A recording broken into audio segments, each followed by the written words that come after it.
클라우드 컴퓨팅의 그러면 왜 우리가 클라우드 컴퓨팅에 주목하고 이 클라우드 컴퓨팅을 쓸 수밖에 없는가? 이 부분에 있어서 저는 이제 몇 가지 장점을 좀 말씀드리고자 합니다. 경제적인 관점에서 Pay as you go 모델. 그러니까 네가 쓴 만큼 과금하겠다. 그리고 Pay as you grow. 그러니까 네가 성장한 만큼 쓸 수 있다는 거죠. 많은 분들이 요즘 이제 벤처 붐이 일었다 이런 얘기를 하는데 벤처 붐 뒤에는 제가 볼 때는 클라우드 컴퓨팅 기술이 많은 부분을 담당하고 있습니다.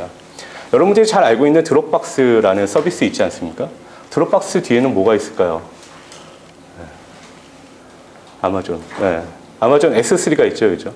사실 드롭박스는 아마존 S3를 여러분들한테 편하게 쓸 수 있게 만든 인터페이스와 연결하는 기술, 그 다음에 앱 등등의 기술로 이제 포장한 거죠. 옛날에는 스토리지 가격이 상당히 비쌌습니다. 그것도 월드와이드로 연결되는 스토리지 가격은 훨씬 비쌌죠. 혹시 CDN 네트워크를 월드와이드하게 한번 쓰신 분은 아실 겁니다. 데일리 120만 원, 200만 원 뭐 이렇게 내면서 썼었어요. 근데 지금은 S3라는 게 나와서 스토리지 가격이 상당히 싸졌습니다. 그래서 드롭박스 같은 서비스가 여러분한테 무료로 최소 5기가, 좀 더 많은 추천을 하면 20기가, 아니면 50기가까지 이렇게 줄 수 있는 게 아마존 S3가 나온 거죠. 즉, 클라우드 서비스가 Pay as you go. 네가 쓴 만큼 과금하기 때문에 아주 적은 비용을 낼 수밖에 없고, 그 다음 네가 성장하는 만큼 커브가 이렇게 늘어나는 게 아니고 이렇게 치게 만들어주는. 그래서 클라우드 컴퓨팅이 경제적인 관점에서도 매우 효율적으로 여러분들이 원하는 리소스를 쓸 수 있게 만들어주고 있습니다. 그래서 유틸리티 베이스의 페이먼트죠.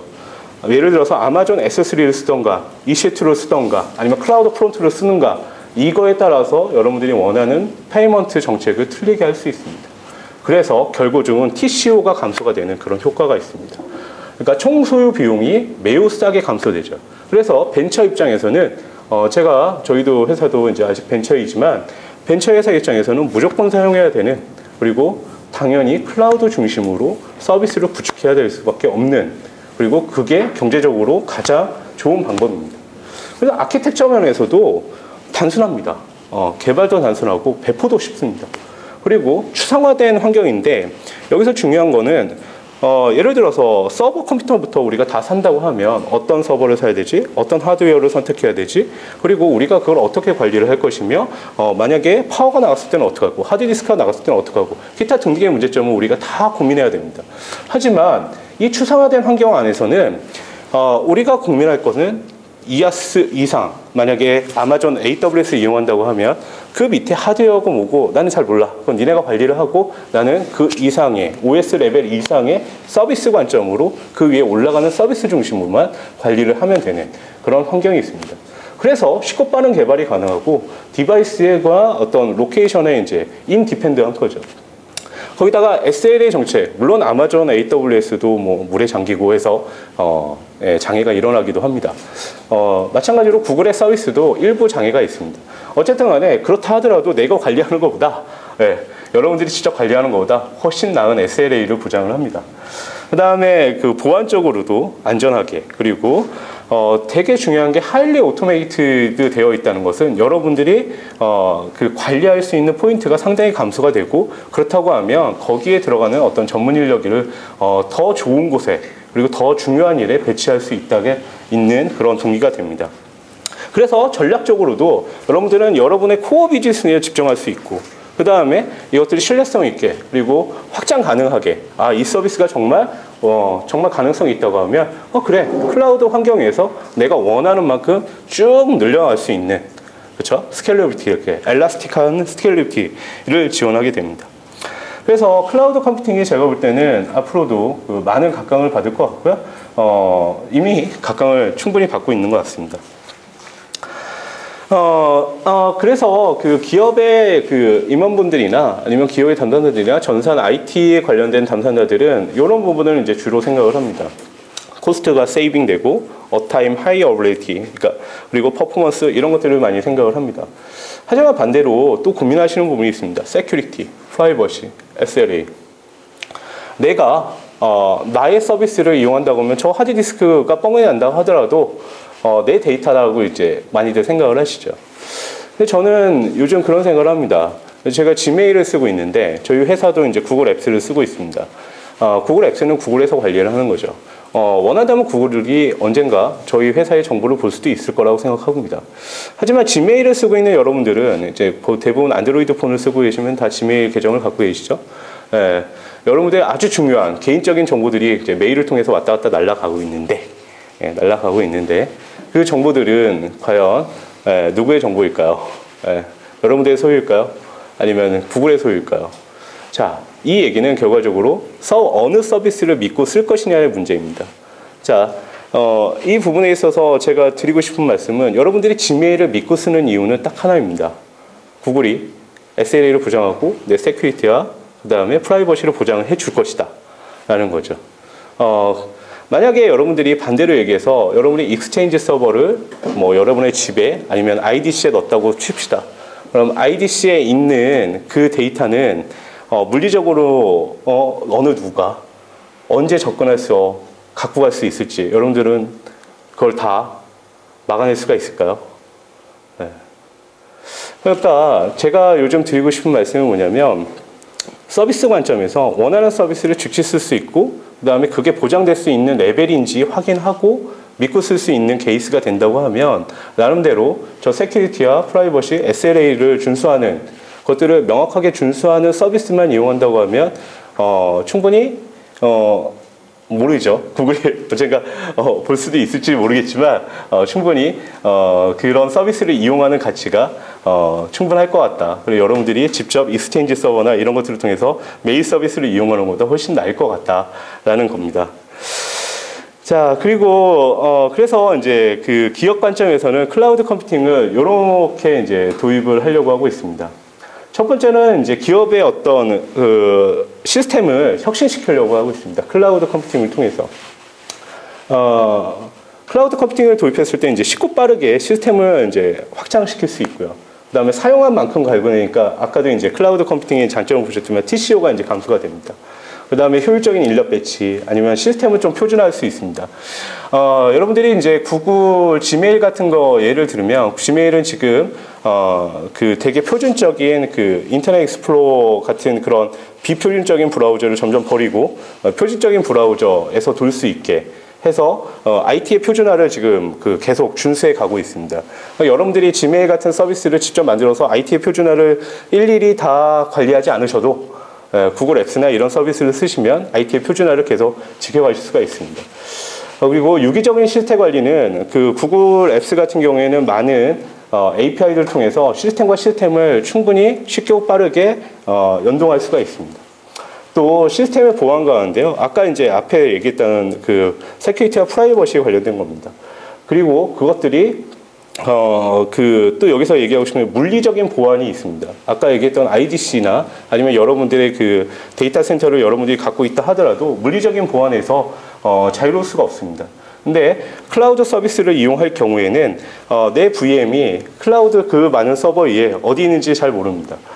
그래서 물리적인 보안에서는 좀 더 강화되는 부분이 있습니다. 사스, 파스, 이아스는 여러분들이 이제 많이 아실 내용이라고 생각을 하고 있고요. 예를 들어서 인프라스트럭처 애저 서비스 같은 경우에는 AWS나 구글 컴퓨터 엔지, 뭐 유클라우드 비즈, 이제 KTA 거죠. 그다음에 이제 플랫폼 관점에서는 구글 앱 엔지나 그 AWS에 보면 엘라스틱 빈스톡이라고 아직 베타 버전인 파스 플랫폼이 있습니다.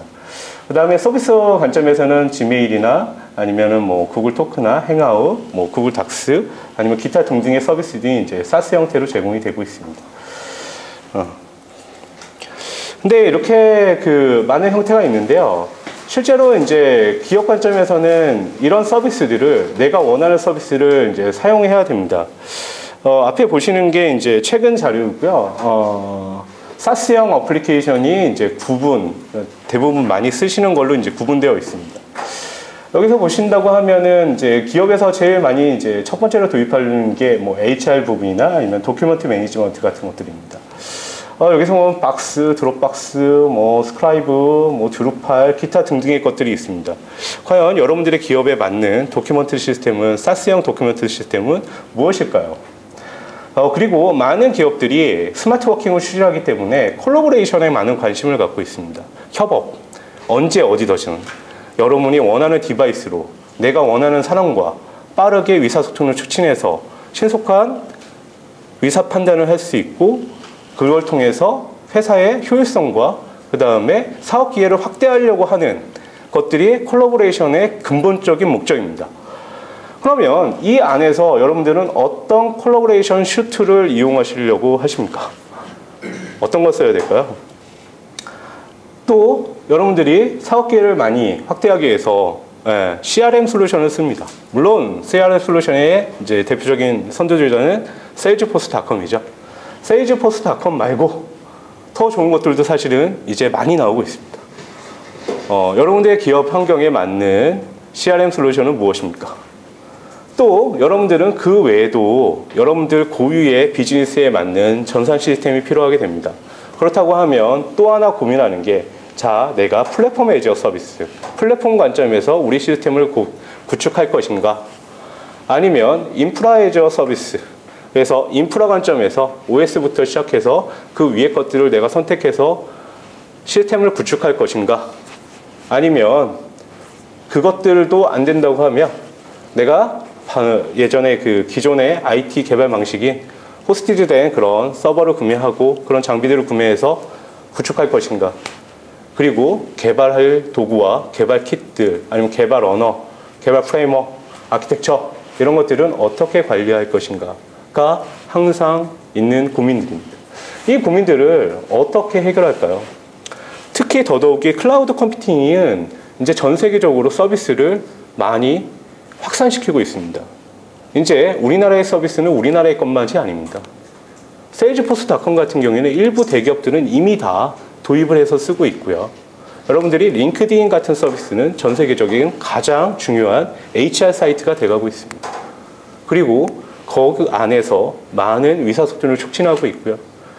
이런 서비스를 우리 기업에 맞는 것들을, 아니면 내 조직에 맞는 것, 아니면 가장 작게 나한테 맞는 것들을 관리하고 그것들을 통해서 뭔가 베네핏을 추구해야 되는 그런 입장입니다. 그래서 이제 클라우드 서비스 브로커리지라는 개념이 나왔습니다. 같은 회사에서 만든 용어고요. 클라우드 서비스를 이제 세 가지 관점에서 보는 거죠.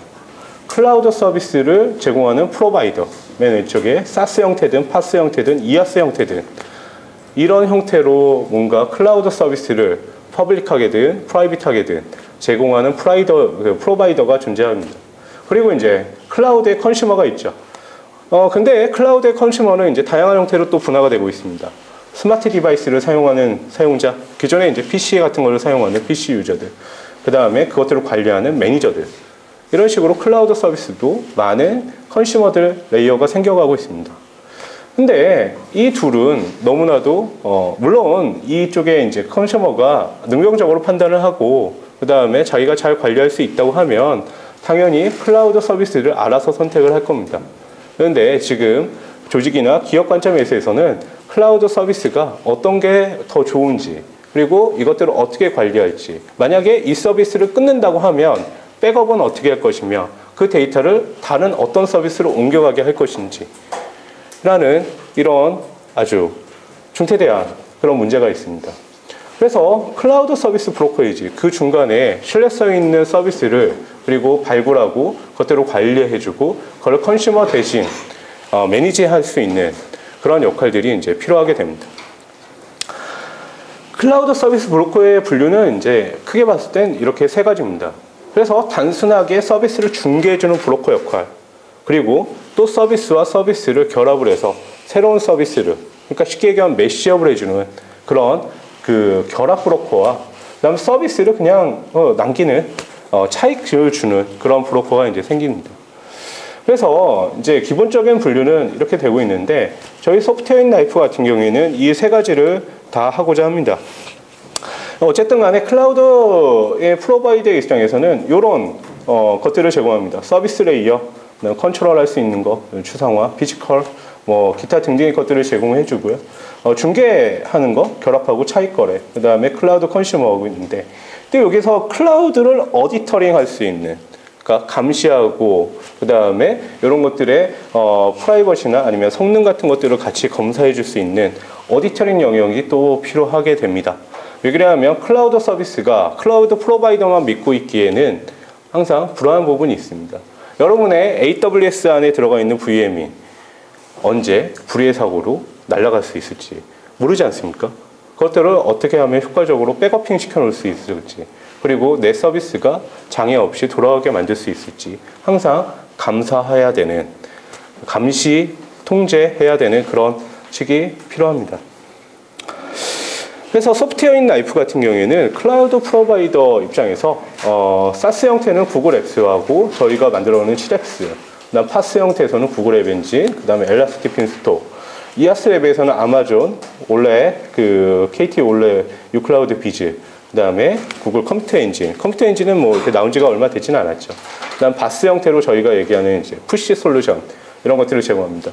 이 바스에 관한 부분은 제가 이제 뒷부분에 좀 말씀드리겠습니다. 어쨌든 그래서 단순히 중개, 결합, 그다음 차익 거래만 하는 게 아니고 서비스를 관리해주고 서비스를 개발해주고 서비스를 점검해주는 것들을 기본적인 저희 CSB 서비스로 보고 있고요. 그 옆에 오디터링 하는 거, 보안 감사나 프라이버시 영향 감사, 그다음 백업 및 복구까지를 저희 영역으로 보고 있습니다. 그래서 클라우드 컨슈머들이 안전하게 클라우드 프로바이더가 제공하는 서비스들을 효과적으로 이용할 수 있게 만드는 것들을 이제 소프트웨어인 라이프가 담당하고, 그런 부분들에 대해서 좀 자신감 있게, 그리고 컨슈머들한테 좀 안전하게 그렇게 클라우드 서비스들을 관리해주고 연계해주는 서비스들을 적극적으로 이제 해 나가려고 하고 있습니다. 서비스 차익 거래는 뭔가요? 서비스 차익 거래는 서비스와 서비스 간의 두 가지 형태가 있습니다. 서비스와 서비스 간의 결합을 통한 차익이 발생할 수 있는데요. 그 부분들, 뭐 예를 들어서 A라는 데이터를 통해서 B라는 어떤 데이터가 만들어질 때 A라는 원천 데이터에 대한 어떤 차익도 있을 수 있고요. 그리고 이 C 간의 모델들이 있습니다. 그래서 이때 이제 발생하는 차익들이 있을 수 있습니다. 그것들을 거래하는 거고요. 대표적으로 이렇습니다. AWS가 있잖아요. 아마존의 EC2를 볼륨으로 사실 수가 있어요. 그러면 여러분이 사시는 가격보다 더 싸게 삽니다. 그걸 가지고 또 로어 코스트로 제공해 줄 수 있습니다. 헤로쿠라는 서비스 혹시 아시나요? 네. 그게 어떻게 보면 차익 거래의 또 다른 형태라고 보실 수 있습니다. 개발 쪽이긴 하지만, 네. 그러니까 서비스 클라우드의 프로바이더가 제공하는 것들을 일정 부분 갖고 와서 싸게 거래해 주고, 거기서 뭔가 새로운 것들을 부가가치로 붙여서 발생시켜 줄 수도 있습니다. 네. 그 소프트웨어인 라이프의 수익 모델이 있고, 네. 따로 컨설팅비를 받고. 그것도 들어가고 그것도 들어갑니다. 바스 영역은 차익 거래가 맞습니다. 네. 뭐 바스에서 저희가 이제 푸시엘이라는 거 있는데요. 저게 이제 푸시 서비스입니다. 이제 이따가 잠깐 데모를 쫙 보여드릴 건데 너무 빨라가지고요. 이렇게 탕 쏘면 탁 보여지기 때문에. 네. 근데 어쨌든 간에 그거는 저희 입장에서는 AWS라는 기술을 이용해가지고 스케일러비티, 거의 무한으로 확장할 수 있는 푸시 서비스를 만든 거거든요. 정확히 얘기하면 푸시 서비스라기보다는 이제 양방향 글로벌 메시징 서비스입니다. 근데 어쨌든 그거는 AWS를 이용하고 그걸 통해서 저희가 부가가치를 넘겨서 서비스를 만든 거죠. 차익 거래를 할 수 있는 거죠. 네, 그렇게 됩니다. 그래서 저희는 이 부분들을 다 이제 담당하고자 합니다. 그래서 클라우드의 부분에 있어서는 이제 1등 서비스 기업이 좀 되보자고 합니다. 그렇다고 한다고 하면 저희는 그래서 이 체계를, 여러분들한테 제공하는 체계를 컨설팅하고 그것들을 인도하고 그 다음에 교육시켜드리고 그 다음에 매니지먼트를 해드리려고 하고 있습니다. 컨설팅하는 단계에서는 각 기업들의 니즈를 분석하고요. 그걸 통해서 필요한 클라우드 서비스가 무엇인지, 파스 레이어에서 필요하신 건지 아니면 이아스 레이어에서 필요하신 건지 아니면 소프트웨어 서비스인 사스 레이어에서 필요하신 건지 아니면 저 밑에 개발을 위한 바스 레이어에서 필요하신 건지에 따라서 저희가 니즈를 분석하고요. 그 니즈에 따라서 도입을 컨설팅을 해드립니다.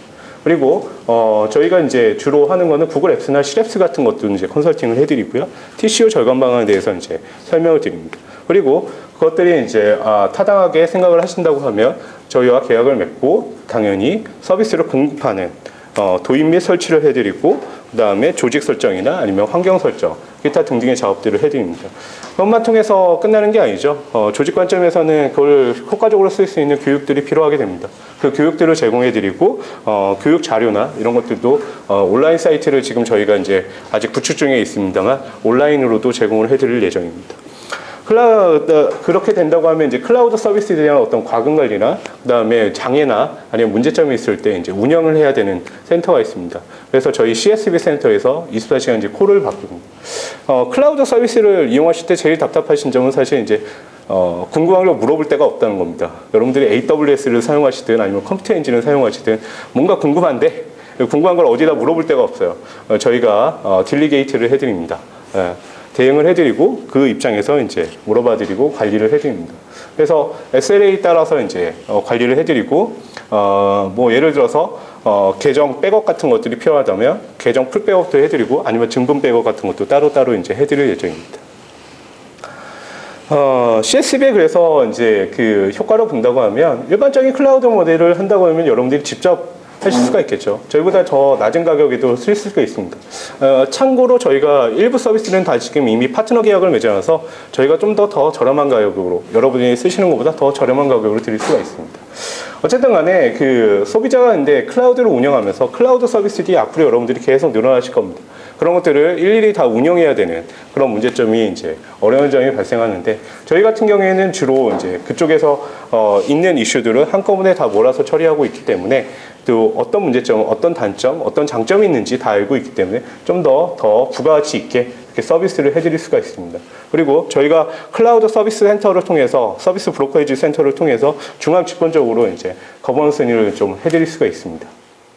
문제는 좀 아직 그 CSB 개념도 많이 퍼져 있지 않고 CSB 센터에 대해서도 이제 저희가 아직 처음 시작하는 입장이니까 약간 미성숙한 부분이 있는데 그런 부분들은 이제 앞으로 잘 채워 나가도록 하겠습니다.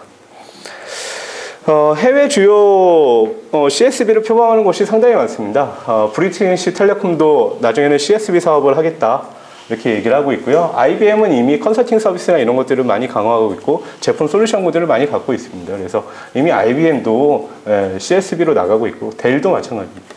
미국 연방 정부에서도 아까 말씀드린 것이 이렇게 패드램프라고 해가지고 사전 인증제를 통해서 CSB의 역할을 이제 중요하게 생각하고 관리를 하고 있습니다.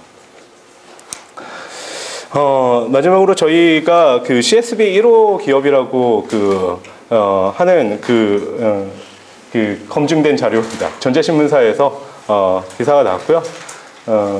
저희가 이제 물론 인터뷰를 하긴 했지만 제가 국내 1호 클라우드 서비스 브로커리지라고 얘기한 적은 없습니다.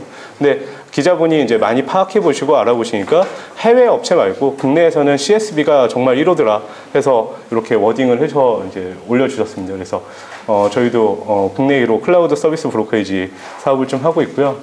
참고로 좀 얼굴 모습이 많이 틀리죠. 소시적 사진인데 사진이 없어가지고 급하게 보냈더니 그냥 저걸로 올려주시더라고요. 소시적인을 좀 한해서했습니다. 어쨌든 간에 그래서 그 국내 1호 서비스 브로커리지로서 그 많은 역할들을 담당하겠습니다. 저희가 10분 늦게 시작했는데 제가 좀 더 그래서 좀 빨리 진행을 했습니다. 그래서 지금 시간이 47분인데요. 3시까지 휴식하고 3시부터 40분씩 이렇게 진행을 하도록 하겠습니다. 이상 마치겠습니다. 감사합니다.